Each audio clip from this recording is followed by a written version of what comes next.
Good morning friends, कैसे हैं आप सब लोग। आई होप आप सब लोग बहुत अच्छे होंगे और अब तक के सारे लेक्चर्स आपने देख लिए होंगे। तो फ्रेंड्स, अभी जो हमने कंप्लीट किया प्रोविजंस, वो सेक्शन 9 तक हम लोग कंप्लीट कर चुके हैं। आपने जो वीडियोस देखे उसमें सेक्शन 9 सबसेक्शन 1 क्लॉज 1 से लेके क्लॉज 8 तक के सारे प्रोविजंस आपने पढ़ लिए। फ्रेंड्स, आज जो क्लास में ले रहा हूँ वो थोड़ी स्पेशल क्लास है। ये क्लास में हम लोग समझेंगे स्पेशल प्रोविजंस और सर्कुलर्स कह सकते हो, वो सर्कुलर्स जो कि सरकार ने दिए हैं हमें रेसिडेंशियल स्टेटस के बारे में। तो जब भी आप रेसिडेंशियल स्टेटस किसी का कैलकुलेट करेंगे तो इन सर्कुलर्स को जानना समझना बहुत जरूरी है। इनको पढ़ने के बाद ही आप न्यूमेरिकल्स कर पाओगे किसी भी पर्सन के रेसिडेंशियल स्टेटस के पॉइंट ऑफ व्यू से। तो फ्रेंड्स, आपको ध्यान होगा जब हम लोग ने सेक्शन 6(1) कंप्लीट किया, 6 के सारे प्रोविजन कंप्लीट किए थे, तब मैंने कहा था कि हम कुछ स्पेशल प्रोविजंस पढ़ने वाले हैं, दैट इज सर्कुलर्स पढ़ेंगे, रूल्स पढ़ेंगे रिगार्डिंग रेसिडेंशियल स्टेटस। तो आज वो क्लास हम लोग ले रहे हैं जहां पे हम सारे स्पेशल प्रोविजंस पढ़ेंगे। तो अब मैं बता दूं, देखो 6(1) से लेके 6(6) आपने सारे पढ़े, आपको रिकॉल होगा। 6(1) में इंडिविजुअल था, 6(1)A में इंडिविजुअल था, 6(2) के अंदर HUF फॉर्म AOP BOI था, और 6(3) के अंदर कंपनी था, 6(4) के अंदर अदर रिमेनिंग पर्सन जिसमें लोकल अथॉरिटी और आर्टिफिशियल जुडिशियल पर्सन आते हैं, 6(5) एक इंफॉर्मेटिव सेक्शन था, और 6(6) में रेसिडेंट इंडिविजुअल 6(1) वाला, रेसिडेंट इंडिविजुअल 6(1)A वाला और रेसिडेंट HUF 6(2) वाला, यही लोग कवर होते थे और कोई नहीं। अब ये तो बात हो गई। आपको ध्यान होगा 6(1) की अगर हम बात करें, स्पेशली 6(1) की, तो इसमें 3 कैटेगरीज बताई गई थी। याद है आपको 6(1) की 3 कैटेगरी क्या थी? कैटेगरी 1 में 2 टाइप के लोग आते थे। टाइप 1 एक ऐसा इंडिविजुअल जो इंडियन सिटीजन है और वो इस प्रीवियस ईयर में भारत छोड़ के जाने की बात कर रहा है, विदेश में जाने की बात कर रहा है। क्यों जा रहा है? नौकरी, व्यापार या पेशे के लिए। और सेकंड टाइप में कौन था? इंडियन सिटीजन था, लेकिन वो इंडियन मर्चेंट में काम कर रहा है, एज अ क्रू मेंबर के रूप में काम कर रहा है। और कैटेगरी 2 में कौन था? उसमें भी 2 टाइप के लोग थे। पहला टाइप था कि एक ऐसा इंडिविजुअल जो भारतीय नागरिक हो तो अच्छी बात है, नहीं हो भारतीय नागरिक तो कोई बात नहीं, कम से कम इंडियन ओरिजिन को बिलोंग करे, और वो विदेश में रहता है और कभी कभार भारत ओकेशनली आता है। और दूसरे टाइप में कौन आता था? कैटेगरी 2 के टाइप 2 में ये नया अमेंडमेंट था और उसमें लिखा था कि एक ऐसा इंडिविजुअल जो भारतीय नागरिक हो तो अच्छी बात है, और भारतीय नागरिक ना हो तो कोई बात नहीं, कम से कम इंडियन ओरिजिन को बिलोंग करे। और कहाँ रहता है? दैट इज रहने की बात कहीं नहीं लिखी थी, लेकिन ये कहा गया था कि उसके पास जो भी टोटल इनकम है उसमें जो इंडियन इनकम है वो इंडियन इनकम 15 लाख को क्रॉस करनी चाहिए। ठीक है, तो ये था टाइप 2 की बात। और फिर आते हैं हम लोग कैटेगरी 3 में। अब यहाँ पे लिखा है जो टाइप 1 और टाइप 2 में नहीं फॉल करते, सॉरी, जो कैटेगरी 1 या कैटेगरी 2 में फॉल नहीं करते वो डायरेक्टली कैटेगरी 3 में कवर हो जाएंगे। खैर, ये तो रिकॉल था जो सारा हमने पढ़ा, लेकिन आज जो मैं भी सर्कुलर बताने चाह रहा हूँ सबसे पहले वो है कैटेगरी 1 वालों के लिए। और कैटेगरी 1 में भी किसके लिए? स्पेशली टाइप 2 के लिए। तो हम यहाँ पे जो सर्कुलर्स डिस्कस करने वाले हैं वो सर्कुलर बेसिकली है कैटेगरी 1। और कैटेगरी 1 में भी कौन? टाइप 2 का पर्सन। तो टाइप 2 के पर्सन में कौन था? टाइप 2 के पर्सन में एक इंडिविजुअल जो कि सिटीजन ऑफ इंडिया होना चाहिए, और वो कहां काम कर रहा है? तो ये कहता है वर्क एज क्रू मेंबर। वो क्रू मेंबर के रूप में काम कर रहा है। कहां काम कर रहा है? In Indian merchant ship. तो इंडियन मर्चेंट शिप में काम करने वाला पर्सन, हम उसकी बात कर रहे हैं। अब देखिए, इनके लिए तो कंडीशन बहुत सिंपल सी थी। इनके लिए बेसिक कंडीशन थी कि इनको 182 डेज की कंडीशन पूरी करनी है। अगर प्रीवियस ईयर में ये 182 डेज भारत में रुक जाते हैं तो ये क्या बन जाएंगे? रेसिडेंट। और 182 डे की अटेंडेंस नहीं दे पाते हैं तो ये क्या बन जाएंगे? Non resident. अब देखिए फ्रेंड्स, आप सबको इंडिया की डेफिनेशन तो मैंने पढ़ाई थी स्टार्टिंग में, आपको याद होगी। मैं आपको एक एग्जाम्पल बताता हूँ यहाँ पे कि सपोज ये इंडिया है, हम ये मान के चलते हैं। अब ये सब वाटर बॉडीज है। अब इंडिया के बाहर जो पानी दिखाई दे रहा है आपको, तो इसमें एक टुकड़ा ये जिसको हम बोलते हैं इंडियन टेरिटोरियल वाटर, फिर एक टुकड़ा जिसको हम बोलते हैं इंडियन कोस्टल वाटर, फिर अगला टुकड़ा जो होता है एक्सक्लूसिव इकोनॉमिक जोन, और इसके वाले एरिया को हम बोलते हैं हाई सी। अब ये 12 नॉटिकल माइल, ये भी 12 नॉटिकल माइल, और ये 176 नॉटिकल माइल, यानी यहां से लेके यहां तक की दूरी 200 नॉटिकल माइल पूरी हो जानी चाहिए। उसके बाद वाला जो एरिया है उसको हम क्या बोलते हैं? हाई सी। ये तो आप जानते हैं। अब मैं ये क्यों बता रहा हूं? क्योंकि ध्यान दीजिए, जब ये सर्कुलर नहीं आया था उसके पहले तक क्या होता था। अब होता ये था, सपोज मैं बात कर रहा हूं एक्स की, तो एक्स यहां पे उसके पास एक ऑर्डर आया, और ऑर्डर क्या आया कि भाई तुम्हें एक वॉयज में जाना है। एक्चुअली हम इसको, ये जो शिप है इसको हम क्या बोलते हैं, वॉयज। जब ये किसी कंसाइनमेंट पे जाता है, किसी काम पे जाता है, तो हम उसको वॉयज बोलते हैं। तो यहाँ पे ये एक वॉयज पे जा रहा है, इसको ऑर्डर मिला कि जो आप वॉयज पे जाओगे तो आपको 20 जुलाई 2020 को आपको इस वॉयज को अकम्पनी करना है। 20 जुलाई के दिन ये वॉयज रवाना होगा, आपको उस वॉयज में, उस शिप में जाना होगा। और ये शिप जा रही है ऑस्ट्रेलिया, और वो सारे काम, जो भी सामान वहां पहुंचाना है, वो पहुंचाने के बाद, वहां से कुछ नया सामान लाना है, वो लाने के बाद वापस इंडिया आना है।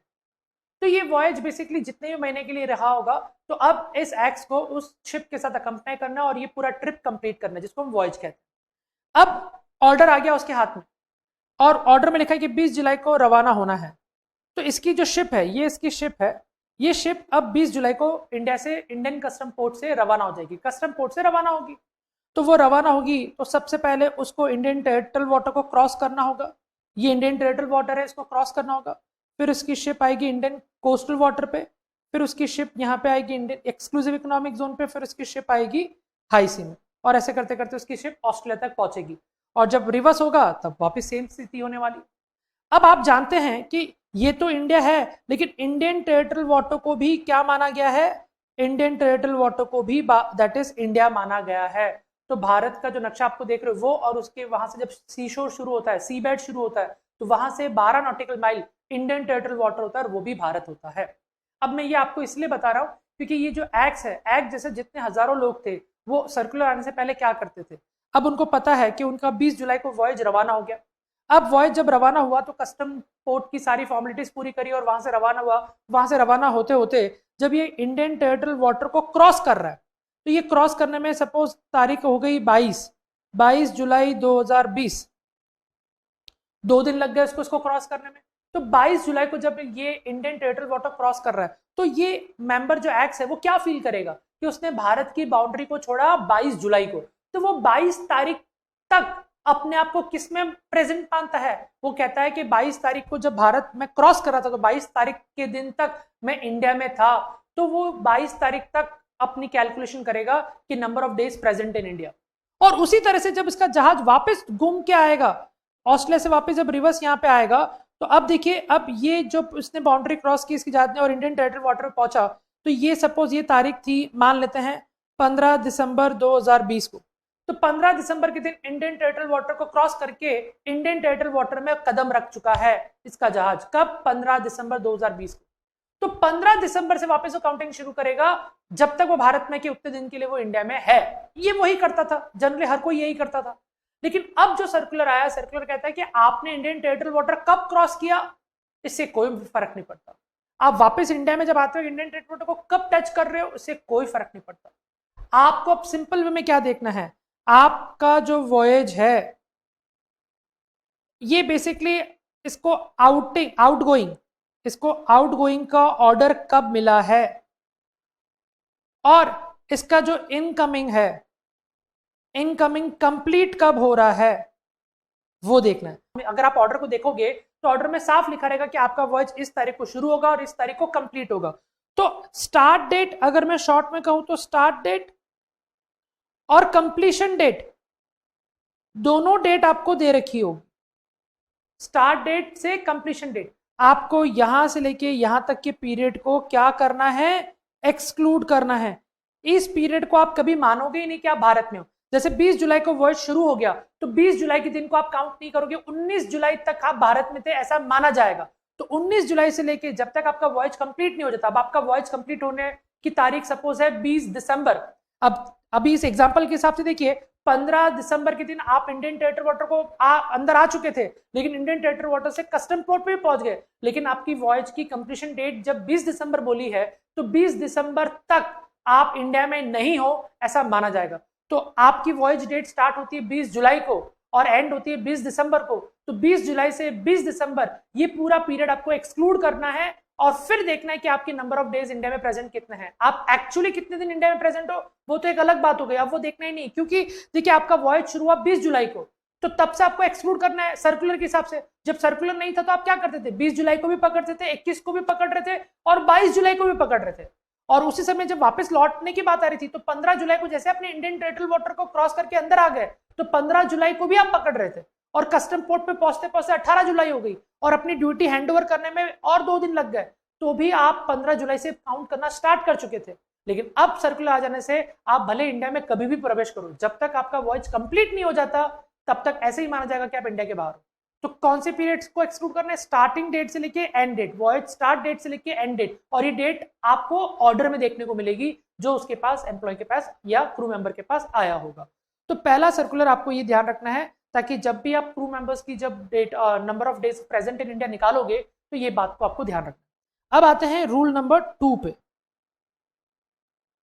अब रूल नंबर 2 क्या कहता है, ये बहुत इंपॉर्टेंट है, इसको भी ध्यान से समझ। यहां पे हमारे पास 2 पॉसिबिलिटीज होंगी। अब ये 2 पॉसिबिलिटी में मैं आपको सबसे पहले लेके जा रहा हूं ऑप्शन नंबर 1 पे और दूसरा लेके जा रहा हूं ऑप्शन नंबर 2 पे। अब क्या है ये, और ये रूल सभी के लिए, फॉर ऑल कैटेगरीज के लिए एप्लीकेबल है, for all category.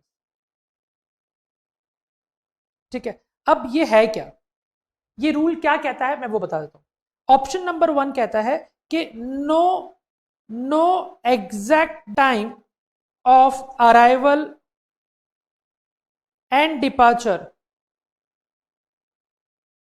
Is available, और ऑप्शन 2 कहता है कि exact time of arrival and departure is available. अब 2 क्या चीजें मैं आपको समझाता हूं। मान लीजिए सपोज फॉर एग्जांपल मुझे विशाल को ऑडिट के लिए लंदन जाना है और आज मेरी फ्लाइट है, आज तारीख है 14 जुलाई। तो 14 जुलाई के दिन जब मैं फ्लाइट पकड़ रहा हूं और आज मैं लंदन जा रहा हूं ऑडिट के लिए, अब वहां से वापस लौटते वक्त जब मैं आ रहा हूं तो सपोज मैं आता हूं 31 जुलाई 2000 की, वहां पे मेरी फ्लाइट है और मैं इंडिया में लैंड कर रहा हूं 31 जुलाई के दिन ही रात को। तो अब देखिए समझना, अब इसमें हो क्या रहा है। अब सवाल सबसे पहला ये आता है कि क्या मेरे पास एग्जैक्ट टाइम ऑफ अराइवल और टाइम ऑफ डिपार्चर अवेलेबल है? तो बोर्डिंग पास में होता है टाइमिंग की, फ्लाइट कितने बजे की और कितने बजे वापस लैंड होगी, सब कुछ लिखा होता है टिकट्स। लेकिन आप जानते हैं कि हर चीज एक्यूरेसी पे चलती नहीं है, टाइमिंग्स बहुत मैटर करता है, कभी लेट होता है, कभी जल्दी होता है, कभी कैंसिल भी हो जाती है फ्लाइट, बहुत सारी चीजें होती है। खैर, अब मैं यहाँ पे कैंसिल वाली सिचुएशन तो नहीं पकड़ रहा, मैं सिंपल कह रहा हूँ कि टाइमिंग्स के बारे में हमें ये नहीं पता, हमें सिर्फ डेट पता है कि मैं कौन सी तारीख को इंडिया के बाहर गया था और कौन सी तारीख को वापस इंडिया में आया। पर टाइमिंग वाइज, क्योंकि आज तो मैं जा रहा हूँ तो मुझे आज पता है, लेकिन शायद 3, 4, 6 महीने बाद मुझे टाइम एग्जैक्टली पता नहीं होगा, वो बोर्डिंग पास भी अवेलेबल है या नहीं, मुझे वो भी नहीं पता होगा। तो इन दैट केस जब हमारे पास एग्जैक्ट इन्फॉर्मेशन नहीं है हमारे अराइवल और डिपार्चर की, तो ऐसे केस में आप देखिए जिस दिन आप भारत से जा रहे हैं, तो 14 जुलाई को जब मैं भारत से फ्लाइट पकड़ूंगा तो 14 जुलाई के दिन तो मैं इंडिया में था ना, तो 14 जुलाई को मुझे काउंट करना है। तो डेट ऑफ डिपार्चर लिख रहा हूं मैं, डेट ऑफ डिपार्चर को मैं इंक्लूड करूंगा अपनी कैलकुलेशन में। और उसी तरह से डेट ऑफ अराइवल, अब आप देखिए फ्रेंड्स, जब मैं भारत, सपोज मैं 31 जुलाई को भारत आ रहा हूं वापस, तो 31 जुलाई को जब मैं भारत में लैंड कर रहा हूं तो 31 जुलाई के दिन मैं इंडिया में था। अब वो चाहे मैं 1 घंटे के लिए था, आधे घंटे के लिए था या 1 सेकंड के लिए था, पर 31 जुलाई के दिन अगर इंडिया में मेरी प्रेजेंट हो गई तो भी मुझे यहाँ पे 31 जुलाई को मुझे पूरा इंक्लूड करना होगा। तो इन दैट केस मुझे बोथ डेज, दोनों दिन, बोथ डेज मुझे क्या करने होंगे, मुझे काउंट करने होंगे जब मैं अपनी कैलकुलेशन करूंगा number of days. I hope आपको ये बात समझ में आ गई। उसी तरह से फ्रेंड्स अब देखिए ऑप्शन नंबर 2 कहता है कि अगर आपके पास एग्जैक्ट इंफॉर्मेशन है, मान लीजिए अगर है, तो फिर इन दैट केस अब आपको क्या करना होगा, 24 hours is equal to 1 day, ये रूल आपको एप्लीकेबल करना होगा। और ये रूल एप्लीकेबल करने के लिए क्या करना होगा, तो आपको डेट ऑफ डिपार्चर, जब आप रवाना हो रहे थे तो डेट ऑफ डिपार्चर के दिन आपको क्या करना है, number of hours present in India, number of hours present in India कितना है वो देख लो। उसी तरह से डेट ऑफ अराइवल की अगर हम बात करें, जब आप वापस आ रहे थे तो again number of hours present in India. अब देखिए ये डेट ऑफ डिपार्चर के दिन आप कितने घंटे इंडिया में थे और डेट ऑफ अराइवल के दिन आप कितने घंटे इंडिया के थे, सपोज अभी 31 जुलाई के दिन जब मेरी फ्लाइट यहाँ पे लैंड हुई, तो वो फ्लाइट लैंड हुई रात को 10:30 बजे। अब जब रात को 10:30 बजे लैंड हुई, तो 31 जुलाई के दिन की अगर मैं बात करूं, तो मैं 31 जुलाई के दिन सिर्फ 1.5 घंटे के लिए भारत में था, तो मुझे 1.5 घंटा यहाँ लिखना होगा डेट ऑफ अराइवल वाले दिन में। उसी तरह से जब मैं जा रहा था लंदन ऑडिट के लिए 14 जुलाई आज के दिन, तो आज मेरी फ्लाइट थी सुबह 5 बजे। अब सुबह 5 बजे मेरी फ्लाइट थी, तो रात को 12 बजे से 14 तारीख लग चुकी थी, 14 जुलाई रात को 12 बजे से चालू हो गई थी, और मैं तो सुबह 5 बजे फ्लाइट पकड़ के रवाना हो रहा हूँ। तो रात की 12 से लेके सुबह 5 बजे तक मैं भारत में था, उसके बाद में भारत में नहीं था, मैं यही मानूंगा। तो अब 5 घंटे डेट ऑफ अराइवल के दिन, डेट ऑफ डिपार्चर के दिन 5 घंटे, और डेट ऑफ अराइवल के दिन 1.5 घंटा। तो 5 घंटे और 1.5 घंटा 6.5 घंटे। अब 6.5 घंटे is equal to not 1 day. तो अब यहाँ पे एक भी दिन मेरा कंप्लीट नहीं हुआ, तो दोनों ही दिन मेरे क्या हो गए, एक्सक्लूड हो गए। आप समझ गए मेरी बात को। उसी तरह से मान लीजिए अब अगर डेट ऑफ डिपार्चर के दिन मेरी फ्लाइट शाम को 5 बजे होती, अब शाम को 5 बजे होती, तो अब मैं कितने दिन इंडिया में, कितने घंटे इंडिया में था उस 14 तारीख के दिन, तो रात को 12 बजे से लेके शाम को 5 बजे, तो रात की 12 से लेके अगले दिन सुबह दिन में 12 बजे तक 12 घंटे तो वो हो गए, और फिर 12 से लेके शाम को 5, तो 5 घंटे वो हो गए, तो 12 और 5 कितने हो गए, 17 घंटे। तो 17 आवर्स तो डेट ऑफ डिपार्चर के दिन मैं इंडिया में था। उसी तरह से अब जिस दिन मैं आया, तो मैं रात को 10:30 बजे नहीं, मैं सुबह 10:30 बजे आया। अब सुबह 10:30 बजे आया, तो आप देख लीजिए सुबह 10:30 बजे से लेके रात की 12 बजे तक, तो आप देखिए कितने हो जाएंगे, 13.5 घंटे हो जाएंगे, क्योंकि 10:30 से 12 1.5 घंटा तो वो है ही दिन की 12 बजे तक, और फिर 12 से लेकर रात की 12 तो वो 12 घंटे, तो 12 प्लस 1.5 13.5 घंटे। तो 13.5 घंटे अराइवल के दिन, और 17 घंटे दैट इज डिपार्चर के दिन। तो 17 प्लस 13.5 तो कितने हो गए, दैट इज ये हो गए अप्रॉक्स 30.5 आवर्स। तो 30.5 घंटे, और 30.5 घंटे तो भी एक ही दिन, 1 day is equal to 24 hours वाला रूल फॉलो करना है। बाकी का 24 घंटे से ऊपर जो 6.5 घंटे रह गए, वो तो काउंट होगा ही नहीं अगले दिन में, तो यहाँ पे मुझे सिर्फ एक दिन काउंट करने को मिलेगा। आई होप आपको समझ में आ गया होगा। ये मैं लिख के बता देता हूँ। तो जो हमने एग्जाम्पल लिया है, तो यहाँ पे लिखता हूँ डेट ऑफ डिपार्चर। अब मैं डेट ऑफ डिपार्चर था, टाइम था मेरा दैट इज 14 जुलाई 2020 को 5:30 PM, और डेट ऑफ अराइवल की बात करूं, तो मैं मेरा टाइम था और डेट थी दैट इज 31 जुलाई 2020 को, और टाइम था 10:30 AM।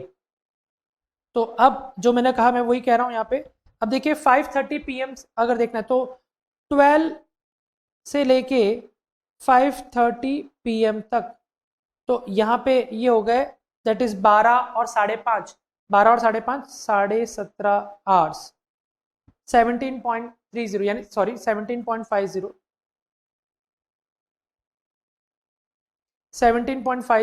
आवर्स। ठीक है। उसी तरह से डिपार्चर के दिन रात को, सॉरी, अब डेट ऑफ अराइवल के दिन क्या हुआ, 10:30 बजे मेरी फ्लाइट आ गई, तो 10:30 AM से लेके 12 बजे दैट इज एट नाइट। तो अब 10:30 से 12 रात की 12 बजे तक, मिडनाइट है ये बेसिकली। तो ये जो हम ले रहे हैं वो मिडनाइट का टाइम ले रहे हैं 12 बजे तक, तो ये हो जाएगा दैट इज 13.5 आवर्स। तो टोटल हो जाएगा हमारा दैट इज 31 आवर। अब 31 आवर, जब मैं 31 आवर को देखता हूँ, तो यहाँ पे 24 घंटे को मैं अलग कर देता हूँ, और बाकी के 7 घंटे को मैं अलग कर देता हूँ। तो 24 घंटे इज इक्वल टू 1 डे, और इज इक्वल यहाँ पे कोई भी डे काउंट नहीं होगा। तो अब आप देखिए मुझे दोनों दिन काउंट करने की जरूरत नहीं है, मुझे सिर्फ एक ही दिन काउंट करना होगा, क्योंकि दोनों के आवर्स मिला के वो एक दिन ही हो रहे हैं, और कुछ फ्रैक्शनल आवर्स, तो फ्रैक्शनल आवर्स भूल जाओ। और उसके पहले जो मैंने ओरली एक एग्जाम्पल लिया था, जब मैं यहाँ पे सुबह की 5 साढ़े 5 मान रहा था, और शाम की यहाँ पे मैं 10:30 मान रहा था, तो उसके इसमें पूरे 24 घंटे भी नहीं हो रहे थे। तो ये रूल आपको बहुत ज़रूरी है ध्यान रखना, कि आपके पास exact date of information available है या नहीं है, ये आप ज़रूर चेक कर लेना। तो ये था रूल नंबर 2। अब रूल नंबर 2 के बाद हम मूव करते हैं रूल नंबर 3 की तरफ। अब रूल नंबर 3, अब रूल नंबर 3 किसके ऊपर एप्लीकेबल के लिए बात हो रही है? सपोज आपके पास जो इंडिविजुअल है वो इंडिविजुअल कैटेगरी नंबर 2 में आ रहा है और वो भी टाइप 1 में आ रहा है। कैटेगरी 2 के टाइप 1 में आ रहा है, मतलब मैं बात कर रहा हूं ऐसे इंडिविजुअल की जो इंडियन सिटीजन तो है या इंडियन सिटीजन नहीं है तो इंडियन ओरिजिन को बिलोंग करता है और कहाँ रहता है, विदेश में रहता है और कभी कभार इंडिया आता है ओकेशनली। तो ऐसे केस के लिए हमारे पास रूल क्या है? रूल ये कह रहा है कि अगर मान लीजिए दे वांट टू स्टे, ऐसे लोगों को they want to stay in India for more than 182 days in previous year, इनको भारत में रुकना है, इनको भारत में रुकना है more than 180 days in previous year, but don't want to be resident. तो भारत में तो 182 से ज्यादा रुकना है पर रेसिडेंट नहीं बनना है। अब ये कैसे हो सकता है? तो देखिए क्या हुआ, मेरे एक चाचा जी हैं जो लंदन में रहते हैं और उनका लड़का भी है, तो मेरा कजिन हुआ। तो अब मैंने कहा कि कजिन से बात की कि तू इंडिया आ जा और इस बार तू इंडिया साल भर रुकना। तो चाचा जी कहते हैं मैं चलो साल भर के लिए उसको भेज दूंगा, तू उसको कुछ सिखा देना वहां पे, लेकिन वो रेसिडेंट बन जाएगा और रेसिडेंट बन जाएगा तो तकलीफ हो जाएगी। क्यों तकलीफ हो जाएगी? क्योंकि रेसिडेंट लोगों के लिए इंडियन प्लस फॉरेन इनकम दोनों टैक्सेबल हो जाती है। अब वो अगर ओआर बन गया तो तकलीफ है और एनओआर बन गया तो भी कहीं ना कहीं सर्टन फॉरेन इनकम भी लेनी पड़ेगी, तो ये थोड़ी तकलीफ हो जाएगी और टैक्स लाइबिलिटी बढ़ जाएगी। तो उसको एनआर ही रहने दो। अब शर्त यह है कि एनआर ही रखना है और दूसरी चीज ये है कि इंडिया में 180 डेज से ज्यादा भी रुकना है। तो ये कैसे हो सकता है? और मैं तो कह रहा हूं लगभग पूरे 360 365 दिन रुक जाए तो ज्यादा अच्छा रहेगा। तो एक पॉसिबिलिटी यहां पे बनती है, वो ये बनती है, वो क्या है? रूल कहता है कि divide your stay in such a manner, आपका स्टे इस तरह से डिवाइड करो in such a manner that your complete duration is spread in 2 previous year. आपका जो कंप्लीट स्टे ऑफ ड्यूरेशन है वो 2 प्रीवियस ईयर में है। जैसे फॉर एग्जांपल हम उनको कहेंगे कि आप उसको 20-21 में भेजो और 21-22 में। अब देखिए वो रह तो साथ में रहा लेकिन उसका ड्यूरेशन 2 प्रीवियस ईयर में स्प्रेड हो जाएगा। तो हमने इसको कहा कि उसको 2 अक्टूबर 2020 को भेज दीजिए। अब वो 2 अक्टूबर से रुक रहा है और वो लगभग 28 सितंबर 2021 तक भारत में रहेगा। अब आप सोचिए 2 अक्टूबर को भारत में आएगा और 28 सितंबर तक भारत में रुकेगा, 28 सितंबर तक। अब आप इमेजिन कीजिए कितने नंबर ऑफ डेज के लिए वो इंडिया में रुका है। तो देखिए होगा क्या पता है? अब देखिए अक्टूबर का जब मैं स्टे पकड़ूंगा, अक्टूबर, नवंबर, दिसंबर, जनवरी, फरवरी और मार्च। तो देखिए अब अक्टूबर में 2 तारीख को इंडिया में आ चुका है। तो अब यहाँ पे हम अक्टूबर में जनरली होते कितने, 31 डेज, 31 डेज होते हैं। तो वो 2 तारीख को आ चुका है तो 1 तारीख काउंट नहीं करेंगे, तो अक्टूबर में पूरे 30 डेज काउंट करेंगे। नवंबर में 30 होते हैं, दिसंबर में 31, जनवरी में 31, फरवरी में 28 और मार्च में 31। अगर हम इसको कैलकुलेट करें तो लगभग ये डेज हो जाएंगे 181। तो देखिए ये कितना आ रहा है, 181 डेज। अब ये 181 डेज आ रहे हैं लेकिन ये डेज सब कहाँ है? ये कहलाएगा प्रीवियस ईयर 20-21 में। तो देखिए वो आ गया 2 अक्टूबर को, ऐसा नहीं कि वो वापस वो 31 मार्च को फ्लाइट पकड़ के जा रहा है, नहीं, वो अभी भी कंटिन्यू स्टे कर रहा है लेकिन उसका जो पूरा ड्यूरेशन ऑफ स्टे है वो 2 प्रीवियस ईयर में बढ़ चुका है। तो 2 अक्टूबर से लेकर 31 मार्च तक का उसका नंबर ऑफ डेज कितना हो गया, 181। अब जब वो यहाँ पे आएगा, अब मैं इधर बात करूं तो वो अप्रैल के अंदर भी भारत में है, मई में भारत में है, जून में भारत में है, जुलाई में भारत में है, अगस्त में भारत में है और सितंबर में भी भारत में है।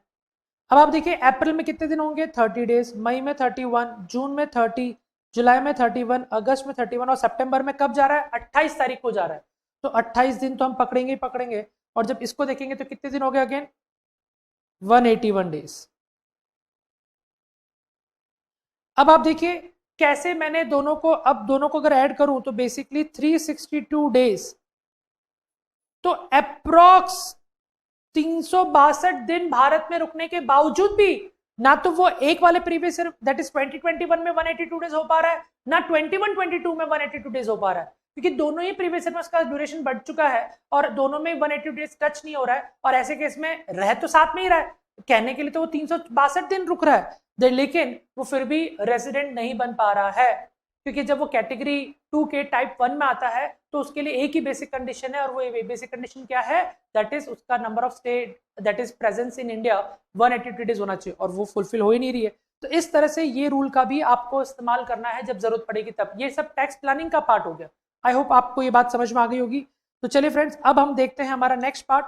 अब देखिए, ये हमारे 3 रूल्स हमारे कंप्लीट हो गए। एक तो था दैट इज मर्चेंट, जो क्रू मेंबर है मर्चेंट शिप में, और दूसरा था हमारा दैट इज एग्जैक्ट डेट और टाइम अवेलेबिलिटी है या नहीं हमारे पास, और तीसरा था दैट इज ये splitting of days so that you can't be resident. क्योंकि देखिए, आप भी समझते हैं, आपने जितना अभी तक पढ़ा है, आर बनोगे उसमें भी ओआर बनोगे तो सभी इनकम पर टैक्स लगना है। अगर एनओआर बनोगे तो इंडियन तो लगेगा लेकिन सर्टन फॉरेन, और अगर एनआर बनोगे तो सिर्फ इंडियन इनकम। तो कोशिश या प्रायोरिटी हमेशा क्या होती है, एनआर रहने की। तो जो ऑलरेडी एनआर है वो ऐसी लापरवाही करे कि वो आर बन जाए तो बेवकूफी हो जाएगी। तो एनआर वाले लोगों को तो हमेशा ये ट्राई करना चाहिए कि वो एनआर बने रहे। अब वो क्या कर सकते हैं, मैं टैक्स चोरी करने की बात नहीं कर रहा हूँ, टैक्स प्लानिंग की बात कर रहा हूँ कि वो ऐसी प्लानिंग करे अपने स्टेज की ताकि वो इंडिया में आके रेसिडेंट ना बन पाए। अब जो मैं बात कर रहा हूँ फ्रेंड्स आपके सामने, अब देखिए, हर आदमी ऐसी प्लानिंग करता है। क्या प्लानिंग करता है, वो ये प्लानिंग करता है कि जब भी मैं भारत में आऊं और जब भी मैं भारत में रुकूं तो मेरा स्टे ऐसा हो कि वो रेसिडेंट वाली कैटेगरी में नहीं है, वो नॉन रेसिडेंट कैटेगरी में ही रहे। अब आप देखिए, रिसेंटली कोविड आया। अब कोविड आया तो डेफिनेटली सब लोगों की प्लानिंग में गड़बड़ इसलिए हो गई क्योंकि कोविड में आपको पता होगा कि मार्च महीने में लगभग 1 मार्च से हमारे भारत में चेकिंग शुरू हो गई थी और क्वारंटाइन भी शुरू हो चुका था। लेकिन धीरे धीरे जब 10 मार्च को होली खत्म हुई उसके बाद आप देखिए 15, 17, 18 मार्च तक आते आते कोविड बढ़ता गया, और 20 मार्च के दिन से तो राजस्थान में तो लॉकडाउन घोषित हो गया, और डेफिनेटली एक जनता कर्फ्यू था 22 मार्च को सॉरी। तो ऐसे करते करते मार्च में काफी लोग इफेक्ट हुए, और जो प्लानिंग सोच के आए थे कि इतने दिन रुक के वापस चले जाएंगे, अब वो लॉकडाउन होने से और फिर जब परमानेंट लॉकडाउन हो गया वो मूव नहीं कर पाए, क्योंकि 25 मार्च से तो परमानेंट लॉकडाउन हो चुका था। तो ऐसे केस में अब वो लोग भारत में रुके रह गए, और जब वो भारत में रुके रह गए तो उनकी प्लानिंग गड़बड़ हो गई। उनके number of stage in India 182 days से शायद ज्यादा कर गए होंगे और वो आर बन जाएंगे। तो ऐसी मार उनपे ना पड़े इसलिए सरकार ने रिसेंटली कुछ दिन पहले कुछ सर्कुलर्स निकाले और कहा कि जब ये लोग अपना रेसिडेंट स्टेटस निकालेंगे तो इनके लिए कुछ डेज एक्सक्लूड करने होंगे। ये बिल्कुल रिसेंट ताजा अमेंडमेंट्स हैं जो अभी हाल ही में कुछ दिन पहले ही हमारे सरकार ने इंट्रोड्यूस किए थे। तो वो भी मैं आपको बता देता हूं कि वो एक्चुअल अमेंडमेंट क्या थे। तो वो रूल्स देखिए, अब ये हमारा हो जाएगा दैट इज रूल नंबर 3 तो हमारा हो गया। अब आते हैं हम लोग रूल नंबर 4 की तरफ। अब देखिए रूल नंबर 4 क्या कहता है। रूल नंबर 4 में हमारे पास अलग अलग केसेस हैं, मैं डायरेक्टली उसके ऊपर आपको लेके जाता हूं। देखिए, अब सबसे पहले आप देखिए स्क्रीन में आपके सामने जो ये पिक आ रही है उसको जरा ध्यान से देखिए क्या लिखा हुआ है। Person eligible for relaxation. अब जो पर्सन एलिजिबल है रिलैक्सेशन के लिए वो कौन है वो देखिए। तो उसके बारे में लिखा है, ये फर्स्ट पार्ट कर रहा हूं, तो ये हमारा फर्स्ट पोर्शन हो गया। क्या लिखा है उसके अंदर, individual who came to India before 22 March, 22 March जनता कर्फ्यू के पहले की बात हो रही है, who came to India before 22 March 2020 but were unable to leave India on और बिफोर 31 मार्च 2020। तो 22 मार्च के पहले तो भारत में आ गया। कब आया पहले, 1 दिन पहले, 10 दिन पहले, 1 महीने पहले, उससे हमें कोई मतलब नहीं। 22 मार्च के पहले वो भारत आ चुके थे। अब 31 मार्च तक वो भारत से बाहर जा नहीं पाए। तो ऐसे केस में क्या होगा, तो यहां पे जो लिखा है that is period starting from 22 March two 31 March shall be excluded from the number of days stayed in India.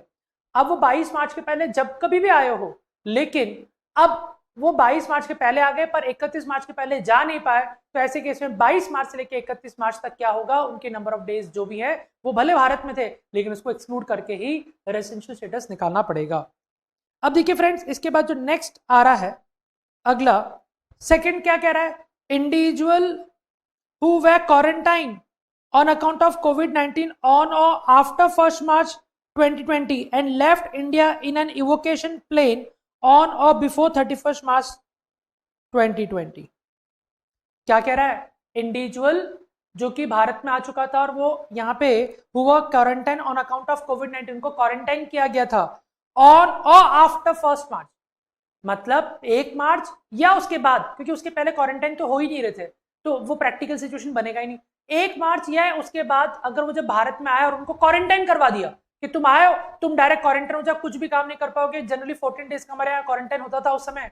तो जैसे वो इंडिया में लैंड हुए 1 मार्च या उसके बाद कभी भी लैंड हुए और उनको क्वारंटाइन करवा दिया, ठीक है, फिर उनको वापस भेज दिया गया भारत से बाहर भेज दिया गया इवोकेशन प्लेन, क्योंकि बहुत सारी कंट्रीज ने उन लोगों को बुलाना शुरू कर दिया, हमारे उनके देशों के लोगों को।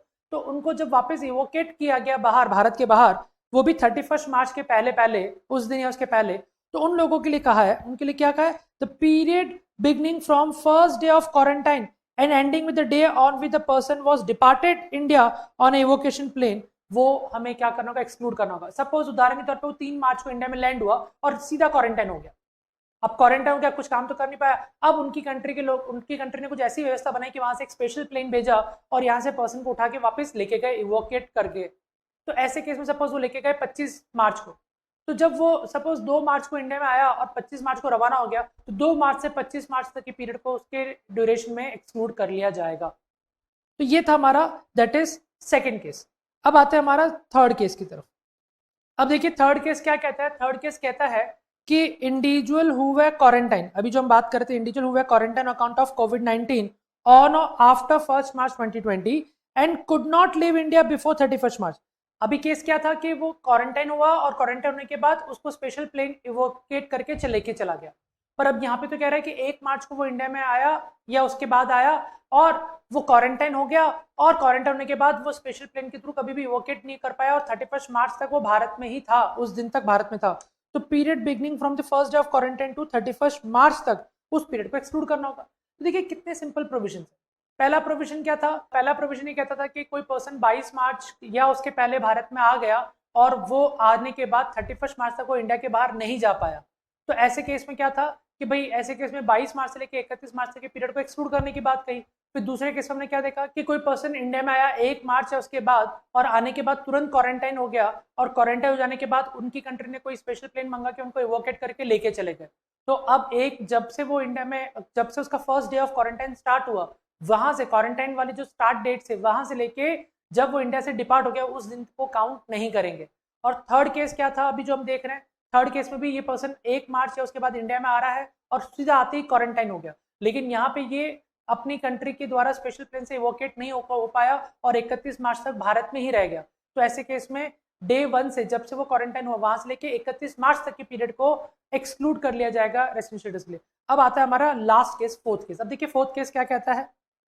अब लास्ट केस कहता है कि मान लीजिए वो कभी भी आया हो लेकिन उसको डिपार्ट कर लिया गया। अब वो आया कभी भी भारत में, अब उसको डिपार्ट कर दिया गया भारत से।